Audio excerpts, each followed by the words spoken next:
Selamat malam Sobat Investor, berjumpa lagi dengan saya Faisal, redaktur pelaksana idxchannel.com. Ya Sobat Investor, bagaimana kabar Anda di hari ini? Bagaimana pula kabar portofolio Anda hingga tengah pekan ini?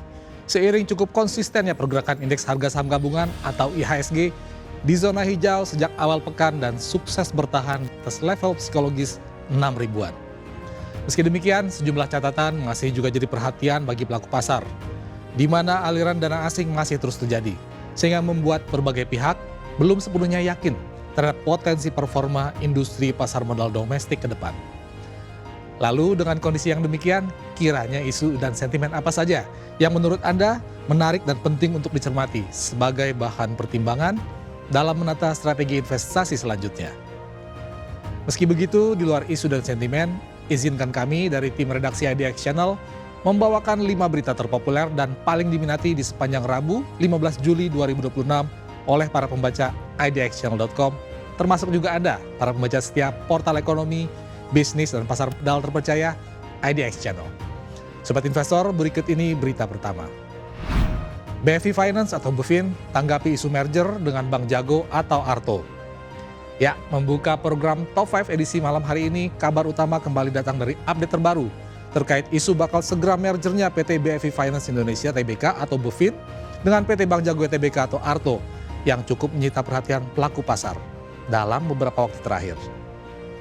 Minat pembaca setia IDX Channel terhadap kabar dari emiten-emiten di bawah kendali Taipan senior Jerry Ng tersebut rupanya masih begitu besar, yang terlihat dari kembali masuknya berita ini dalam daftar berita terpopuler IDX Channel dalam 2 hari berturut-turut. Hal ini tentu menunjukkan bahwa trafik keterbacaan atas berita ini masih demikian tinggi, sehingga menginjak hari kedua pasca diterbitkan. Sebagaimana kita telah ketahui dalam pemberitaan sebelumnya, sosok veteran industri perbankan nasional, Jerry Ng, disebut tengah menata ulang strategi investasinya terhadap sejumlah emiten di bawah kendalinya. Sejumlah emiten tersebut diantaranya mengarah pada PT BFI Finance Indonesia Tbk atau BEFIN dengan PT Bank Jago Tbk atau Arto, yang dalam spekulasi pasar yang beredar dikabarkan bakal segera dimerger guna membentuk entitas bisnis jasa keuangan yang lebih kuat dan siap ekspansif. Spekulasi pasar ini cukup merebak dan menjadi sorotan berbagai analis, terutama di industri jasa keuangan. Karena seandainya benar-benar terjadi, diyakini bakal cukup berpengaruh terhadap positioning Bank Jago di tengah ketatnya persaingan industri perbankan nasional. Karenanya guna menjawab spekulasi yang semakin marak diperbincangkan tersebut, pihak BFI Finance pun ikut angkat bicara dan menyatakan bahwa dalam perbincangan terkait dinamika saham, seperti rencana merger yang merebak kali ini, perseroan tidak bisa memberikan tanggapan lebih jauh, mengingat hal tersebut lebih berada pada ranah pemegang saham. Karenanya, yang bisa dilakukan oleh BFI Finance saat ini yaitu memastikan komitmen perseroan untuk selalu dan senantiasa mematuhi seluruh ketentuan pasar modal dengan bakal menyampaikan setiap informasi atau fakta material kepada publik sesuai dengan aturan yang berlaku. Masuk ke berita kedua, BEI rilis daftar 50 saham HSC, simak dampaknya bagi investor. Selanjutnya kita masuk ke berita kedua, di mana kita masih akan membahas tentang dinamika ownership saham, yang dalam hal ini berkaitan dengan kepemilikan saham dengan konsentrasi tinggi atau High Shareholding Concentration alias HSC. Dalam hal ini PT Bursa Efek Indonesia atau BEI selaku regulator sekaligus operator pasar modal nasional baru saja resmi merilis 51 saham yang masuk dalam kategori HSC. Penetapan ini dilakukan BEI setelah sebelumnya telah menambahkan 37 emiten baru ke dalam daftar HSC melalui serangkaian evaluasi terkini yang juga baru saja rampung digelar. Menurut Direktur Utama BEI, Jeffrey Hendrick, penambahan daftar kali ini dilakukan usai pihak bursa menerapkan kriteria baru berupa price impact ratio untuk saham-saham dengan kapitalisasi pasar di atas 10 triliun rupiah. Jeffrey menjelaskan, takaran price impact ratio sengaja ditetapkan guna mengukur perubahan harga saham terhadap velocity, yaitu rata-rata volume transaksi dibandingkan jumlah saham yang beredar di publik alias free float. Dengan demikian, saham-saham yang memiliki volume transaksi rendah namun mengalami perubahan harga yang cukup signifikan bakal memiliki rasio yang tinggi dan berpotensi masuk dalam kategori kelompok saham HSC. Berikutnya kita beranjak ke berita ketiga, menakar peluang saham emas, simak proyeksi ANTN hingga PSAB. Beranjak masuk ke bahasan berita ketiga, kali ini kita akan membahas terkait potensi dari saham-saham pertambangan yang berfokus pada produk komoditas emas, seiring dengan pergerakan harganya di level global yang saat ini sedang relatif tertekan. Meski demikian, sejumlah kalangan analis komoditas global masih meyakini bahwa harga emas dunia secara umum masih berpeluang untuk menguat, seiring dengan masih tersedianya ruang yang cukup terhadap potensi lonjakan dalam beberapa waktu mendatang. Potensi tersebut kemudian dinilai sebagai satu sentimen positif yang dapat dimanfaatkan oleh sejumlah saham di sektor pertambangan emas. Sehingga dengan demikian, dinilai cukup layak untuk dicermati dan dipertimbangkan oleh pelaku pasar.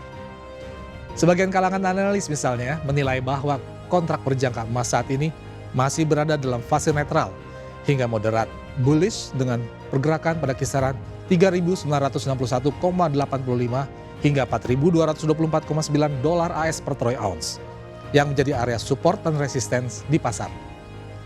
Sementara indikator Relative Strength Index atau RSI juga masih berada di bawah level 50, namun dengan sinyal bullish divergence yang masih cukup terjaga. Berikutnya kita akan masuk pada berita keempat. Saham grup Bakri bergairah, VKTR melonjak 20%. Berikutnya dari proyeksi saham pertambangan emas, kita bergeser pada fenomena penguatan yang tengah melanda sejumlah saham di bawah naungan kepemilikan grup Bakri. Di mana salah satunya terjadi pada VKTR Teknologi Mobilitas Tbk atau VKTR yang mampu menguat hingga level 20%.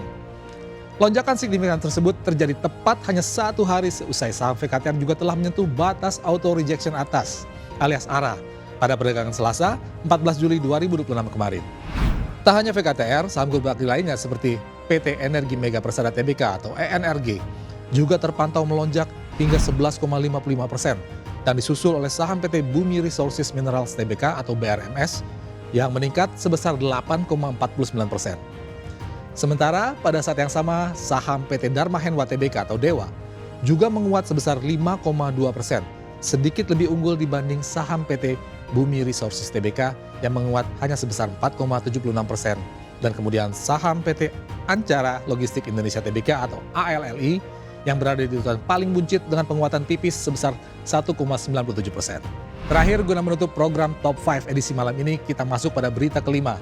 CDIA serap 79% dana IPO, tersisa 511 miliar rupiah.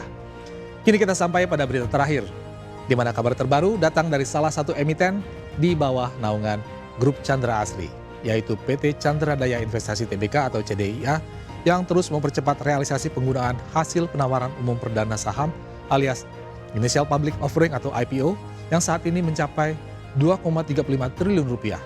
Dalam pernyataan terbarunya, pihak CDIA mengonfirmasi bahwa dari dana segar yang telah terkumpul sebanyak itu, sejauh ini telah terpakai sebesar 1,84 triliun rupiah. Terhitung periode pemakaian sejak perseroan melantai perdana di Bursa Efek Indonesia atau BI pada 9 Juli 2025 lalu hingga akhir Juni 2026 kemarin. Sebagaimana telah dijelaskan lewat laporan penggunaan dana IPO yang ditandatangani oleh Direktur CDIA Jonathan Kandinata, disebutkan bahwa seluruh penggunaan dana IPO dijalankan sesuai dengan rencana yang sebelumnya telah diungkap dalam prospektus IPO perseroan, serta dilaksanakan dengan tetap mempertimbangkan azas kehati-hatian dan prioritas kebutuhan dalam kinerja operasional perseroan. Ya, demikian Top 5 IDX Channel edisi kali ini. Saya Faisal, pamit undur diri. Semoga segala berita dan informasi yang telah kami sampaikan dapat menjadi gambaran serta tambahan pertimbangan yang bermanfaat dan cukup membantu bagi Anda, para sobat investor sekalian, dalam menata strategi serta menetapkan berbagai keputusan investasi di bursa saham domestik. Dalam hal ini, kami juga senantiasa dan tak henti-hentinya mengingatkan bahwa segala keputusan berinvestasi, baik itu pembelian maupun penjualan saham, sepenuhnya berada di tangan Anda, sobat investor. Yang bisa kami sampaikan adalah selalu bijaklah dalam berinvestasi. Pantau terus berita ekonomi, bisnis, dan pasar modal hanya di IDX Channel TV, idxchannel.com, dan media sosial IDX Channel. Sampai jumpa.